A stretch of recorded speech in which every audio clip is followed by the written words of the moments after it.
देखिए बेटा, purchase goods from Ram ₹2000। Goods खरीदी हैं किससे? राम से, 2000 रुपीज की। क्या एंट्री करेंगे बताओ? हम अभी हमने क्या सीखा था? गुड्स खरीदी हैं तो किस चीज से एंट्री होती है? परचेज से। तो purchase account debit to Ram.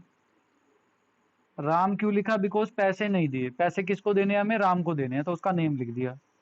यहां तक बात समझ आ गई सबको? बोलो next. Sold goods to Ram rupees, पहले यहां लिख रहा हूं, सोल्ड गुड्स फॉर कैश ₹2000। अब इसका बताएंगे हिंदी। इसकी हिंदी है बेटा, हमने गुड्स बेची और हमारे पास क्या आ गया? कैश आ गया। तो बताओ, cash is coming into the business, cash आ रहा है और गुड्स जा रही हैं। तो बेटा सोच के बताओ क्या एंट्री होनी चाहिए? कैश आया तो कैश अकाउंट डेबिट, गुड्स चली गई तो गुड्स के लिए जब परचेज किया था तो परचेज का नाम यूज किया, गुड्स के लिए जब सेल किया है बेटा तो सेल का नाम यूज करोगे। Cash account debit to sales account. ठीक है जी, cash account debit to sales account. जब गुड्स परचेज की थी तो परचेज आई, purchase account debit to Ram, Ram से खरीदी थी। Sold goods for cash, cash आया, सेल चली गई, गुड्स चली गई, तो गुड्स के लिए क्या नाम यूज करेंगे? सेल्स। तो cash account debit to sales account. ये स्पेशल गुड्स के लिए बता रहा हूं मैं। अगर कोई स्पेसिफिक एसेट आती, यहां लिखा होता है सोल्ड मशीनरी फॉर कैश, तो कैश आया, मशीनरी गई, तो एंट्री क्या करते? Cash account debit to machinery. क्या आपको बात समझ आई सबको? बेटा बताओ, बोलो। अब हम नेक्स्ट लिख रहे हैं, sold goods to Ram ₹1000। Goods बेची हैं किसको? राम को। बेटा नाम लिखा हुआ है, जब भी हम किसी पर्सन को गुड्स बेचते हैं और नाम लिखा हो तो इसका मतलब हम क्रेडिट में बेच रहे हैं, उधार में बेच रहे हैं। अगर हम कैश में बेच रहे थे तो कैश आ रहा था, गुड्स जा रही थी। अब हम किसी को बेच रहे हैं, नाम है, तो उसका नाम लिखो बेटा। क्या लिखोगे? Ram debit to sales account. पैसे अब किससे लेने हैं आपने? राम से लेने हैं, तो राम को डेबिट कर दिया बेटा। अगर कैश आता तो कैश को डेबिट करते। अब राम से लेने हैं पैसे तो राम को डेबिट कर दिया कि राम से पैसे लेने हैं अब हमने।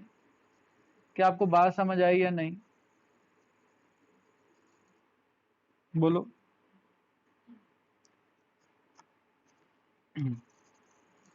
देखो बेटा, हमें हमने अभी लिखा था, एक चार्ट बनाया था जिसकी हम ब्रांचेस बनाए थे। फर्स्ट हमने पहले लिखा जनरल एंट्री गोल्डन रूल्स। पहला रूल था रियल अकाउंट, 99% मैं इसको समझा चुका हूं। अब जो दूसरा रूल है बेटा वो है पर्सनल अकाउंट। पर्सनल अकाउंट क्या कहता है? ये सेकंड है, ये फर्स्ट था। तो पर्सनल अकाउंट को मैं एक्सप्लेन कर रहा हूं बेटा। यहां पर 3 ब्रांच निकली हुई है उसकी। पहला था हमारा रियल, दूसरा है पर्सनल। अब पर्सनल अकाउंट क्या कहता है? एक सेकंड रुक जाओ बस। पर्सनल अकाउंट बेटा, पर्सनल बोलते हैं हम इसको, वैसे पर्सनल भी रीड कर सकते हो आप। ये अकाउंट बोलता है बेटा, debit the receiver, credit the giver. Debit करो जिसको गुड्स रिसीव हो रही हो, क्रेडिट करो जो गुड्स दे रहा हो। गुड्स मतलब कुछ भी हो सकता है, मैं गुड्स का नाम नहीं लेता, मैं सिंपल बोलता हूं डेबिट द रिसीवर। किसी को अगर कुछ मिल रहा है तो डेबिट कर दो, कोई अगर कुछ दे रहा है तो क्रेडिट कर दो। ये किस लिए यूज होता है बेटा? Personal account is related with name. अगर किसी का नेम आ जाता है ना तो ये यूज होता है। मैं ये आपको समझा चुका हूं और आपको पता भी नहीं चला। सर कैसे? आओ बेटा। हाँ जी।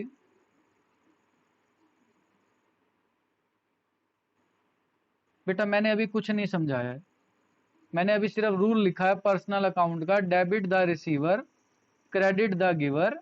और पर्सनल अकाउंट पर्सन से रिलेटेड है, नेम से रिलेटेड है किसी के। अभी मैंने इतनी बात करी है, ठीक है। और मैंने क्लास में बोला कि बेटा मैं ये समझा चुका हूं और आपको पता भी नहीं चला कैसे। देखो बेटा, हमने ये ट्रांजैक्शन पढ़ी, purchase goods from Ram. Journal entry को इजी बनाने के लिए मैंने आपको समझाया, परचेज आया, कैश नहीं गया, तो हमने किसका नाम लिख दिया? राम का।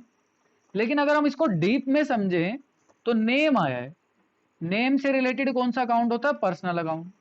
गुड्स किससे खरीदी है? राम से। तो गिवर कौन है? Ram. Ram is a giver. तो बेटा debit the receiver, credit the giver, giver को क्रेडिट कर दो। तो देखो राम को हमने क्रेडिट तो कर रखा है,